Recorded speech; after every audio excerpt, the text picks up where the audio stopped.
does feel a little bit sticky and tacky to me. She also said that you can build these up, so I'm gonna take another small amount and do a second layer. Okay, and then I'm gonna do it again, another little tiny amount.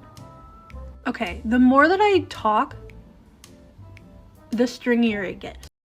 Guys, Mikayla Nogueira's brand new launch has officially thrown the beauty community into absolute chaos. What was supposed to be a simple lip release somehow exploded into one of her most chaotic controversies in months, and everyone online is fighting over what actually went wrong. Some people swear she oversold the formula and made it look way smoother than it really is, while others argue the internet is nitpicking and turning a small issue into a full-blown scandal. But the moment that sent everything spiraling wasn't the reviews. It was when she deleted the promo video. Not archived, not tucked away, fully wiped. And instantly, the drama went into overdrive.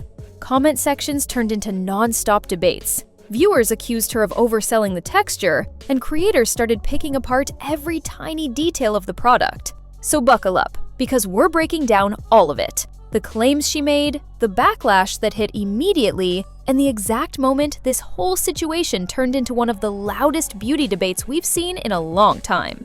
I'm not gonna lie, it feels a little sticky, but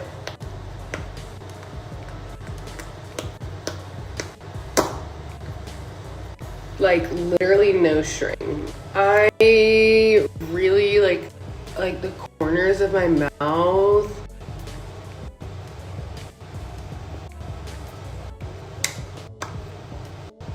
It just like doesn't look like it blends well. And like the corners of my mouth, this is criminal. I literally have just been talking and it's just like.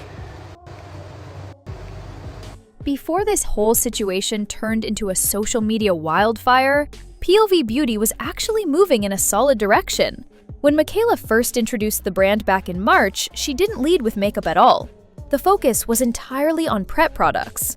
Hydrating creams, smoothing balms, primers, serums, all the stuff that makes makeup look better before you even apply it.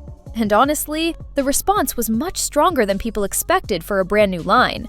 The lip balm in particular grabbed attention early, because people were surprised by how well it performed right out of the gate. Positioning the brand as prep first instead of jumping straight into colors was a clever route for a creator launch. But things took a sharp turn in November. That's when Mikayla introduced her very first true makeup release, the Amp Lip Kits. Each kit paired two products, the Contour It Lip Liner and the Amp It Tinted Ampule, and she rolled them out in 6 dessert-themed shade duos, like Toasted Marshmallow, Plum Cider, and Vanilla Latte. The branding was soft, cozy, and exactly in line with her aesthetic, which made the launch look polished and familiar. The trouble didn't start with the shades themselves. It started with how the product was presented. Mikayla put a lot of emphasis on one word, buildable. She repeated it in nearly every clip promoting the kits. She also highlighted that the formula wouldn't get thick, sticky, stringy, or gummy like other glosses sometimes do. Those promises became the backbone of the entire marketing message. Then came the price point. The original $42 tag made a lot of people pause, because POV Beauty is still new and trying to earn its place among established brands. When she lowered it to $34, it definitely softened the blow, but the expectation remained. A premium price should deliver a premium experience, especially when the marketing claims are that confident. Well, I think something a lot of people don't realize about influencer brands specifically is that we are the brands held to the absolute highest of standard. We are held to higher standards than the most prestige brands like La Mer, Augustinius Bader, Sicily. We're held to higher standards than that. When you build a parasocial relationship with your community, they see you as a friend. And the most important thing in friendship is trust. Both of you also have dealt with some controversy in your influencer careers and also your brand journeys. You know, I think, Mikayla, we know about Mascaragate, or most of you know about Mascaragate. The real chaos didn't start until customers actually unboxed their lip kits and began posting first impressions. Almost immediately, a pattern started forming, and it didn't match what Mikayla had shown in her promo. Instead of the smooth, glossy finish she displayed, tons of buyers were seeing long, stringy threads of product stretching between their lips. Others complained that the formula clumped, went on unevenly, or settled in patches no matter how carefully they applied it. Side by side, the results looked nothing like the clean application Mikayla had demonstrated. But here's where the entire situation got complicated. Not everyone had the same issues. A solid number of creators said their glosses worked totally fine. No stringiness, no gumming, no tackiness. Nothing.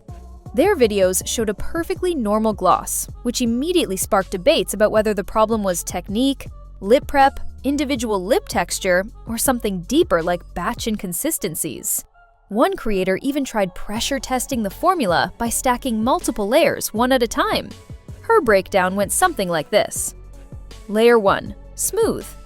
Layer 2, still workable. Layer 3, getting tackier. Layer 6, full stringy meltdown. Her point was basically, any gloss will turn weird if you keep piling it on. But critics pushed back hard, pointing out that Mikayla applied several thick coats in her promo without any of that happening. If she can build the product up on camera with no issues, why can't customers replicate the same result? And that is the core of the entire argument. Everyone is experiencing something totally different, and nobody can agree on which version is accurate. This message is for Mikayla, Nogueira, and POV. Where are our orders? Where are they at? Because it's crazy that all of the big influencers that have posted their reviews received the free product, but the customers that actually paid, our products are sitting in New Jersey with the shipping label that has been created, but there is no update. Like, Mikayla, you need to make an update. You need to say where these people's orders are, because I'm never ordering from you again, ever. At the heart of this whole controversy sits one word Mikayla pushed harder than any other: buildable. This wasn't some small detail mentioned in passing. It was the entire pitch behind the AMP lip kits. In her promo video, she layered coat after coat, showing the color deepen without the texture breaking down. That visual became the selling point, and even the product name, Amp It, reinforces the idea that you're meant to add more and intensify the look. And it wasn't just something she said casually. The POV Beauty website backed her up with application instructions that literally recommend enhancing the color with the liner and then building the ampule on top. So, customers weren't experimenting or misusing the product, they were following the exact technique they'd been shown. That's why so many buyers felt blindsided. People added a second light coat. Not 5, not 6, just 1. And immediately hit problems like sticking, clumping, or those stringy threads. Viewers weren't trying to overdo it. They were simply recreating the steps from the launch video. The comments all echoed the same frustration. If it's marketed as buildable, why does it fail when you build it? Meanwhile, supporters had a completely different take. Some insisted the formula works best with minimal product, and that most glosses act up when you stack too many layers. One creator even defended it outright, saying, "Mine isn't sticky at all. If it was, I'd say so."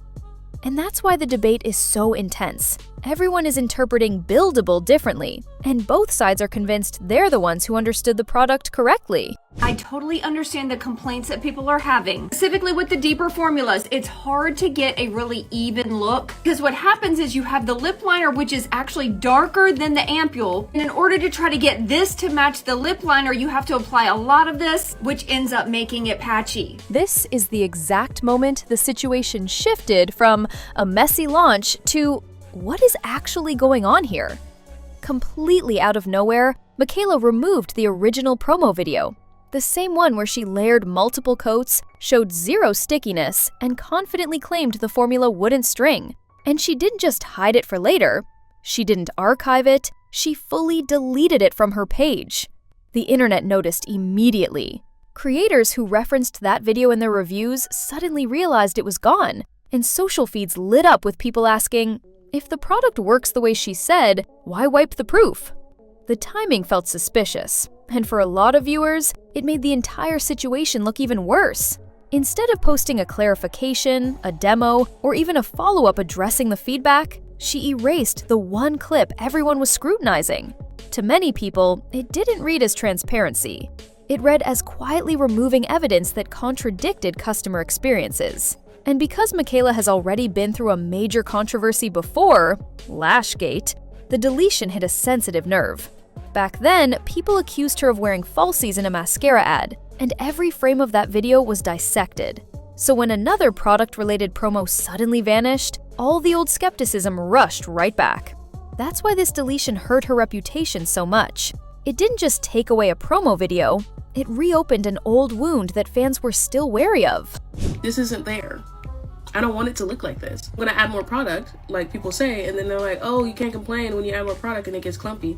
No, because do I want it to look like empty lips and then I have a buttload of lip liner on? No, nobody wants that. Across nearly every review so far, one thing keeps coming up. The lip liners are genuinely the star of the entire launch. Even creators who were unimpressed with the glosses still praised the contoured liners for being smooth, pigmented, and long-wearing. They've become the one part of the collection getting almost universal approval. But the Amped ampules are where opinions split in half. Even reviewers trying to stay neutral repeated the same caution. It works, but only if you stick to one really thin layer. The moment anyone tries to follow the buildable claim and add a second coat, exactly the method Mikayla demonstrated, the problems start showing up. That's when people report stringy product, clumping, or that stretchy, gummy texture that ruins the glossy finish. It's hard for customers to accept the idea of buildable when building it instantly triggers issues. To be fair, there are customers who love the ampules and swear they haven't experienced any of the complaints. And that's totally possible. Gloss formulas can behave differently depending on lip prep, dryness, weather, and even how much someone talks while wearing them. But when a large group of reviewers are describing the same problems, consistency becomes the real question. Another major point people keep bringing up is the price. Even customers who liked the product admitted they've used glosses with similar performance for far less. When something is priced at $34, especially after being lowered from $42, people expect it to meet the standards set by the promotional claims. And when it doesn't, the disappointment hits harder. That's why frustration across the community is so widespread. It's not just about sticky gloss. It's the gap between the marketing and the average customer's reality. I'm just going to use a tiny like thumbtack size here because a lot of people have been overusing it and it's been getting really stringy. So I'm just using the tiniest amount to coat my lips. So here's what the lip gloss looks like. As you saw, I only used a very thin amount and I'm already getting really stringy. What makes this entire situation feel heavier than a typical product flop is who Mikayla is. Or rather, who she's been to her audience. She didn't build her platform by being glamorous or mysterious. She became popular because she was blunt, honest, and refreshingly straightforward. People trusted her reviews because she never seemed like someone who sugarcoated anything. So when her own formula doesn't behave the way she said it would, the disappointment hits a lot deeper. The biggest concern people keep circling back to is trust. If her own product doesn't match the flawless demo she posted, what does that say about the reviews she gives to other brands? No one is accusing her of intentionally releasing something bad. Gloss formulas can react differently depending on climate, lip type, and individual prep routines. But when the same problems show up across a wide range of customers, stringiness, patchiness, struggles building layers, that points to inconsistency, not coincidence. This isn't about rooting for her downfall or dragging her business. It's about expectation versus reality. When you market a product as smooth, layer-friendly, and reliable no matter how much you build it, customers expect those claims to hold up on their own lips too. And when that doesn't happen, it naturally leads to frustration and distrust. Launching a cosmetic line is notoriously difficult, and lip gloss formulas are some of the most temperamental products in the beauty industry. Getting them to perform perfectly for everyone, across different environments, routines, and lip textures, is a massive challenge. But when your entire brand identity revolves around authenticity and honesty, the pressure to deliver is even higher. That's why this controversy feels personal for so many longtime followers. It isn't just about a sticky gloss. It's about whether the influencer they've trusted for years is still someone they can rely on. I'm never buying one of these lip liners ever again. This is just trash. I'm so over all of these influencers that don't deserve a platform. Is it creamy? Sure, but it smudges everywhere. So where does everything stand now? Honestly, the beauty community is completely split. Some people think the gloss performs beautifully as long as you keep the application super light. Others say they've had zero issues and don't understand the criticism at all. But then there's a huge group who feel genuinely misled. And considering the claims Mikayla emphasized, it's not hard to see why they're upset. What's making the backlash even more intense is Mikayla's silence. Deleting the promo video without offering an explanation, a follow-up, or even a simple tutorial feels like a huge missed opportunity. If the issue came down to application, she could have easily posted a demonstration. If people were layering too much, she could have shown her exact technique. Instead, the footage vanished, and that's only fueled more suspicion. To be fair, getting a gloss formula to behave consistently for everyone is incredibly challenging. Factors like climate, lip prep, humidity, and even how much someone talks can completely change how a gloss performs. So it makes sense that some people genuinely like it, and others can't get it to work at all. That doesn't mean the brand is over. Clearly, some customers are having great results, but it does suggest the formula might need refining, stronger quality control, or clearer instructions to avoid the kind of backlash we're seeing now.